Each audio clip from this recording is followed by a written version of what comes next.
ada orang bikin konten drama gitu ya, dan ujung-ujungnya jualan gitu. Nah itu banyak sekali penontonnya, karena orang Indonesia sangat suka dengan drama gitu. Apalagi dengan drama Leslar gitu kan, yang sekarang ini heboh gitu ya. Jadi ya bikinlah yang hal-hal yang viral gitu, dan bikin hal-hal yang drama, karena ya itulah orang-orang Indonesia termasuk saya juga pasti suka hal-hal yang ini ya, yang mengandung drama gitu, yang mengandung cerita gitu. Kemudian selanjutnya tentang ada juga ide review. Nah, teman-teman juga kalau bingung mau bikin konten apa lagi besok ya bisa juga mengenai review. Apapun.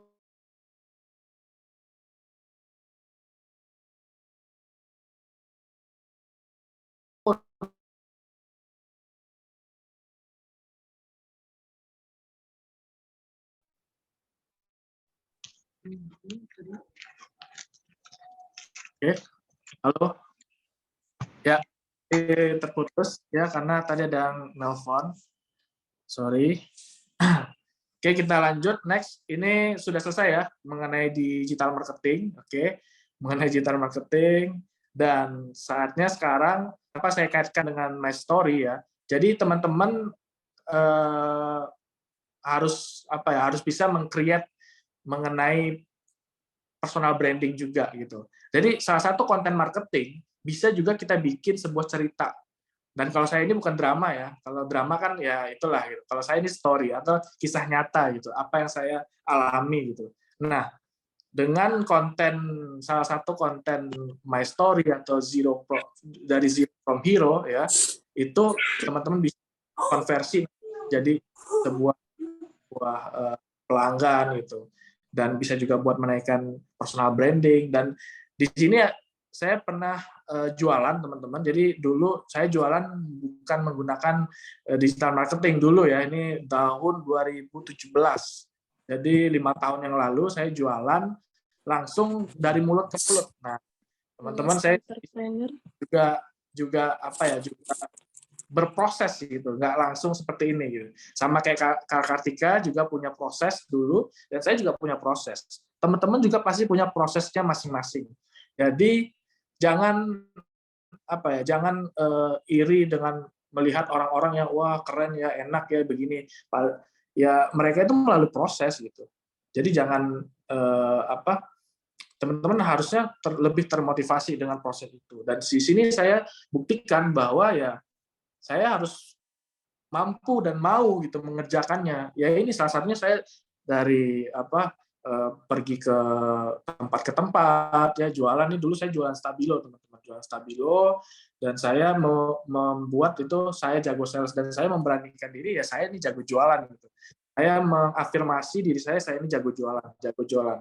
Nah akhirnya ya saya waktu itu memberanikan diri buat berjualan. Dan akhirnya ketika saya sudah mencoba ya, awalnya itu saya keringat dingin ya, ngelihat orangnya saya keringat dingin gimana jualan itu, terus juga nawarin produk, terus juga presentasi, Bu beli ini Bu, ini kita punya produk seperti ini bagus, ini gimana seperti itu, sedangkan saya melihat orang aja takut gitu. Nah sekarang saya bisa buktikan kalau saya bisa, teman-teman juga pasti bisa. Next.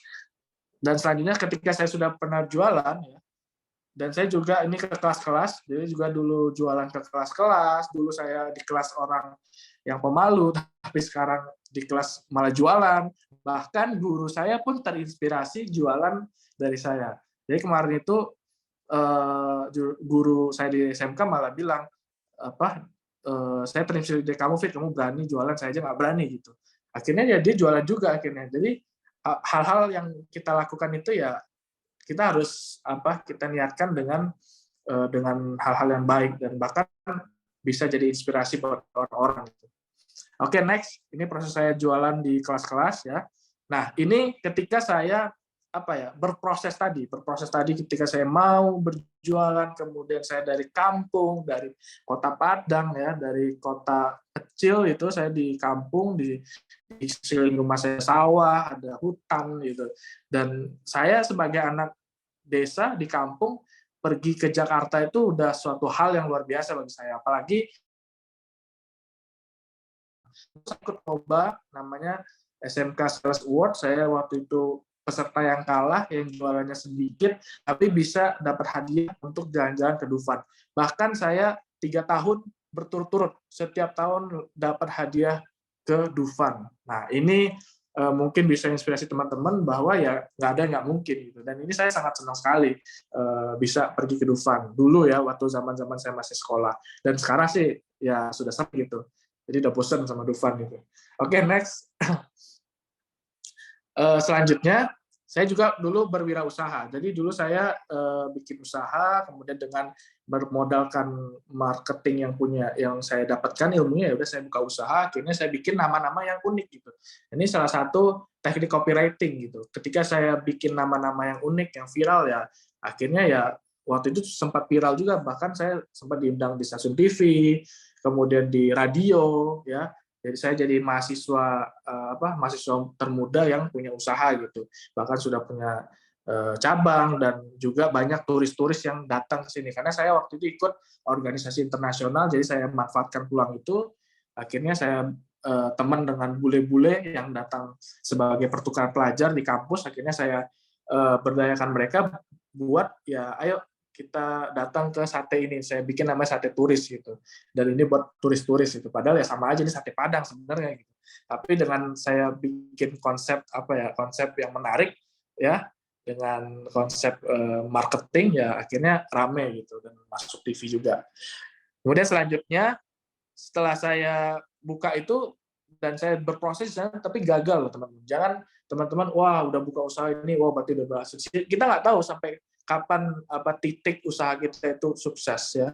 Bahkan ya pasti ada gagalnya. Saya gagal akhirnya usaha saya itu semuanya hangus atau habis gitu ya. Karena salah satu partner usaha saya ya mereka tidak sesuai dengan komitmennya, akhirnya dia keluar dan bikin usaha sendiri dan akhirnya ya kita bubar dan saya akhirnya menarik kembali investasi yang sudah saya berikan ya karena itu modalnya juga dari saya dulu ya saya kumpulin waktu itu dengan buku tabungan saya akhirnya saya bisa buka usaha itu dan sekarang saya tarik lagi dan sampai sekarang sudah nggak ada jualan sate lagi ya sekarang jualannya roti ya teman-teman ya tapi tetap makanan saya suka makan akhirnya ya itu saya buka usaha roti.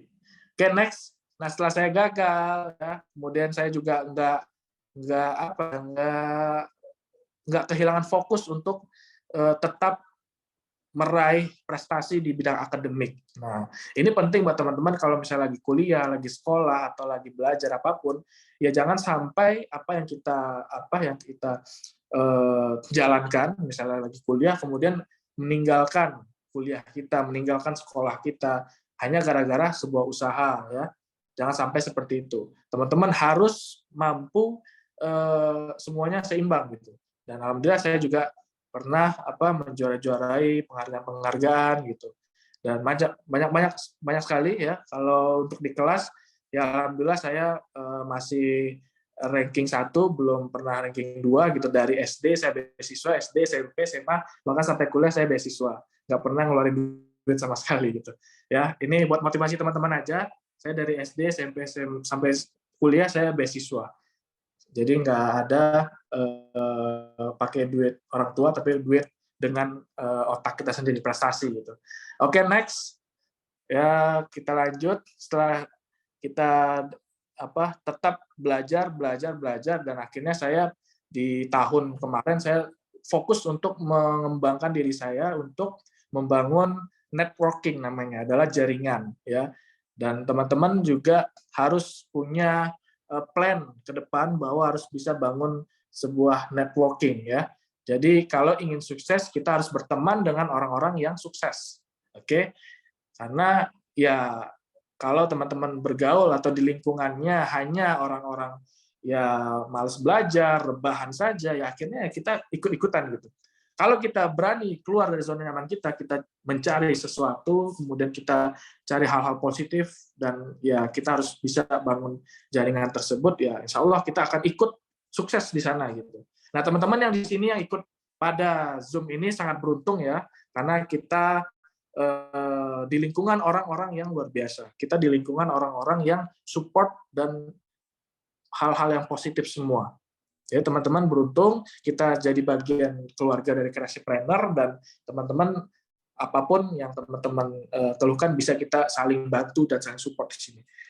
Ini saya ketemu waktu itu Ketua MUI, Abah Miftahul, kemudian juga ada ketemu ulama, ini ulama-ulama besar semua ya, orang-orang berpengaruh di dunia ini. Ada Habib Lutfi, teman-teman coba searching Habib Lutfi itu siapa, itu orang-orang berpengaruh di dunia, ya dunia nih ya, dalam agama Islam. Kemudian juga ada Miftahul Akhyar, itu juga Ketua Ulama Indonesia, kemudian juga ada ajudan wakil presiden. Dan kemarin saya ketemu Pak Ridwan Kamil, kemudian juga ada ketua masyarakat ekonomi syariah, banyak sekali orang-orang yang saya temui gitu. Dan ini saya abadikan semuanya. Dan ini buat portofolio juga dan buat motivasi teman-teman semua. Oke, next. Kemudian saya juga ketemu sama menteri-menteri ya, sama menteri